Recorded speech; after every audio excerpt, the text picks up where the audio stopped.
দিনহাটা শহরের মহারাজার নৃপেন্দ্র নারায়ণ স্মৃতি সদনে তৃণমূল কংগ্রেসের আভ্যন্তরীণ বৈঠক আয়োজিত হল। বুধবার সকালে তৃণমূল কংগ্রেসের অভ্যন্তরীণ বৈঠক আয়োজিত হয়। বৈঠকে দলের বিভিন্ন গ্রাম পঞ্চায়েতের পঞ্চায়েত সমিতির সভাপতি সদস্য সহ ব্লক নেতৃত্বদের নিয়ে তৃণমূল কংগ্রেসের ওই রুদ্ধদ্বার বৈঠক অনুষ্ঠিত হয়। ওই বৈঠকে উপস্থিত ছিলেন উত্তরবঙ্গ উন্নয়ন দপ্তরের মন্ত্রী উদয়ন গুহ।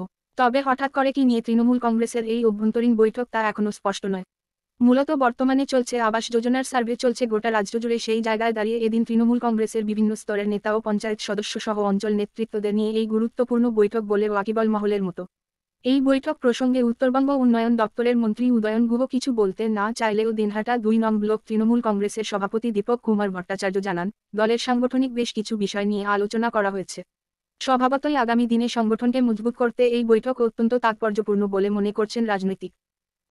সেখানে আমাদের মমতা ব্যানার্জির যে বার্তা কী ছিল আমাদের দলীয় নেতৃত্বের উপরে, সেটাই আমাদের সামনে যেহেতু 2026 বিধানসভা নির্বাচন, তার জন্য আমাদের সবাইকে আমাদের কর্মীদের এবং আমাদের যারা নেতৃত্ব আছে ব্লক লেভেলের অঞ্চলের যারা নেতৃত্ব আছে তাদের কিছু গুরুত্বপূর্ণ কথা বলার জন্য, এবং এটা সম্পূর্ণ দলের অভ্যন্তরীণ ব্যাপার। এটা আমরা মন্ত্রীমশাই যেখানে বলেছেন, আপনারা নিজেও দেখেছেন যে আপনাদের ঢুকতে দেওয়া হয়নি, তাই আমরা প্রকাশ্যে কিছু বলছি না যে কী নিয়েছিল। শুধু এটুকু যে সামনে যেহেতু 2026 বিধানসভা নির্বাচন, তার জন্যই সম্পূর্ণ ভেতরের কথাবার্তা।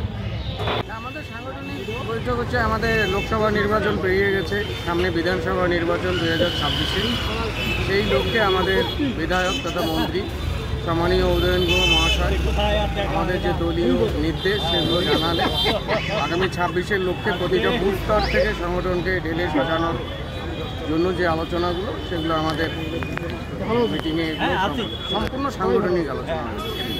আবাস যোজনা নিয়ে এর মধ্যে আমাদের দলীয় কোনো নেতা কর্মী পঞ্চায়েত জনপ্রতিনিধি কোনো রকম জড়িয়ে না পড়েন, কোনো রকম কোনো ইয়েতে না পড়েন, তার জন্য আলোচনাগুলো হয়েছে। স্বাভাবিক সাংগঠনিক আলোচনার মধ্যে মূলত সাংগঠনিক আলোচনা। এটা আমাদের মূলত সাংগঠনিক আলোচনা, প্রত্যেকটা বুথের নির্বাচিত জনপ্রতিনিধি নিয়ে আগামী দিনে সংগঠন কীভাবে চলবে, সংগঠনকে শক্তিশালী করার জন্য কিছু নিজস্ব আলোচনা। অনেককে হুঁশিয়ারি দিলেন আবাস যোজনা নিয়ে, কী বলবেন? না, আবাস যোজনা নিয়ে হুঁশিয়ারি নয়, যোগ্য লোক যাতে বঞ্চিত না হয়, আর এটাকে কেন্দ্র করে যাতে কোনোভাবে কেউ দুর্নীতি জড়িয়ে না পড়ে, এটাই আসে।